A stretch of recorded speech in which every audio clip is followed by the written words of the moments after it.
And next property है chemical change की, evolution of gas. Evolution मतलब आपके प्रोड्यूस होना, डेवलप होना, ठीक है। तो कुछ केमिकल रिएक्शन होती है जिसमें आपके गैसेस प्रोड्यूस होती है। Some chemical changes, chemical reaction also produce gases. Generally these gases are carbon dioxide, hydrogen and ammonia. और ये जो गैसेज होती हैं जनरली वो कार्बन डाइऑक्साइड, हाइड्रोजन या अमोनिया होती है ना। और ETC एटसेट्रा और भी गैसेज हैं। Presence of carbon dioxide can be confirm as it turn lime water milky. जब हम है ना लाइम वाटर जो आपका है बिल्कुल अगर मिल्की हो जाए, है ना, दूध जैसे कलर का हो जाए, तो समझिए कि आपके है ना वहाँ कौन सी गैस प्रेजेंस है, वो किस कारण से मिल्की टर्न हुआ है, वो कार्बन डाइऑक्साइड की कारण से मिल्की टर्न हुआ है, ठीक है। जैसे आप लोग है ना देखा होगा सोडा वाटर, सोडा पीते होंगे सभी। सोडा वाटर जैसे ही आप लेमन जूस पे सोडा डालते हैं, है ना, सोडा वाटर डालते हैं, तो आप देखते हो कि लेमन वाटर का जो कलर होता है वो वाइट कलर का हो जाता है, वो मिल्की हो जाता है। वो किस कारण से होता है? क्योंकि जो सोडा वाटर है आपके, उसके अंदर क्या प्रेजेंस है, आपके कार्बन डाइऑक्साइड गैस प्रेजेंट है, ठीक है। अब ये देखो आपको एक एक्टिविटी दी हुई है, reaction between vinegar and baking soda. ये आपको एक है ना एक्टिविटी दी हुई है। आइए इस एक्टिविटी को करते हैं। इस एक्टिविटी में आपको करना क्या है, टेक विनेगर, विनेगर लेना है, सिरका लेना है, एसिटिक एसिड बोलते हैं विनेगर का केमिकल नेम है। इन अ ग्लास बीकर, एक गिलास के ना बर्तन में, बीकर में आपको विनेगर लेना है, सिरका लेना है। फिर उसमें आपको क्या ऐड करना है, add a pinch of baking soda, ठीक है। बेकिंग सोडा होता है ना जिसका केमिकल नेम है सोडियम हाइड्रोजन कार्बोनेट, उसके अंदर हमें बेकिंग सोडा मिलाना है। We will observe gas bubble coming out of the beaker. जैसे ही हम एसिटिक एसिड में, विनेगर में बेकिंग सोडा मिलाएंगे तो उसमें से बबल्स आना स्टार्ट हो जाएंगे। वो क्या होता है, बबल्स क्यों है? Because this is due to release of carbon dioxide. क्यों? क्योंकि कार्बन डाइऑक्साइड रिलीज होने लग गई है, वो गैस जो है वो रिलीज होने लग गई है जैसे ही हमने विनेगर में बेकिंग सोडा ऐड किया।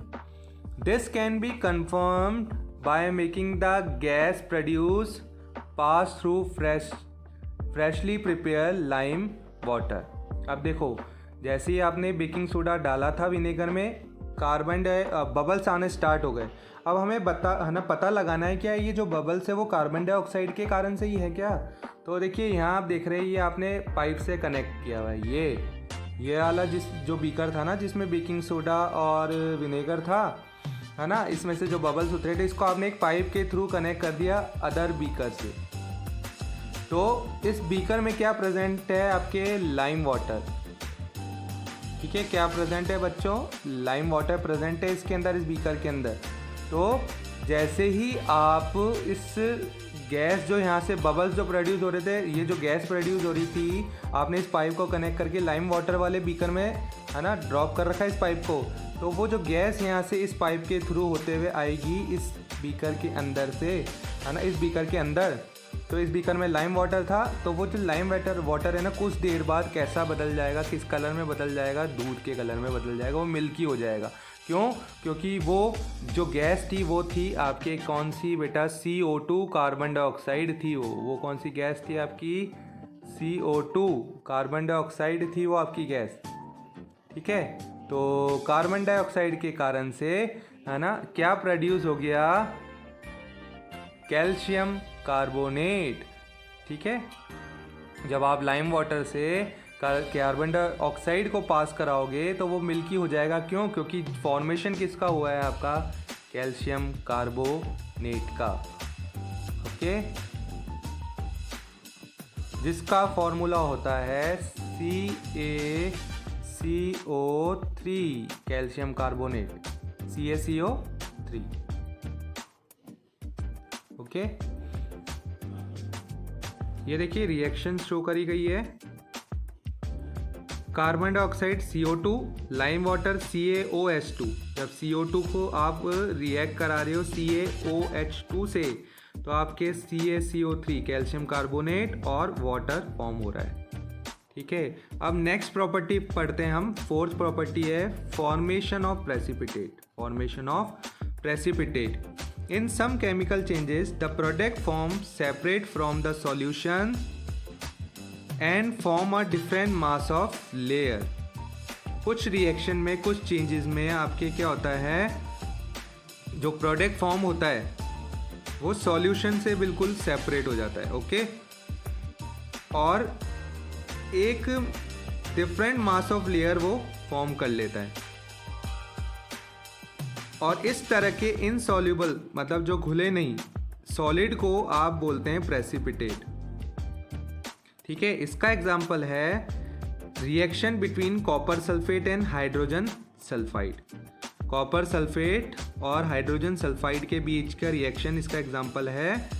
इसमें आपके फॉर्म क्या हो रहा है, कॉपर सल्फाइड और सल्फ्यूरिक एसिड फॉर्म हो रहा है। जब आप कॉपर सल्फेट और हाइड्रोजन सल्फाइड को कंबाइन करते हो, ठीक है, तो आपके क्या फॉर्म होता है, कॉपर सल्फाइड और sulphuric acid.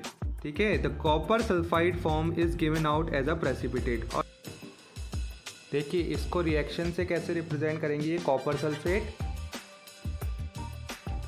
Okay, copper sulphate CuSO4 और ये है हाइड्रोजन सल्फाइड।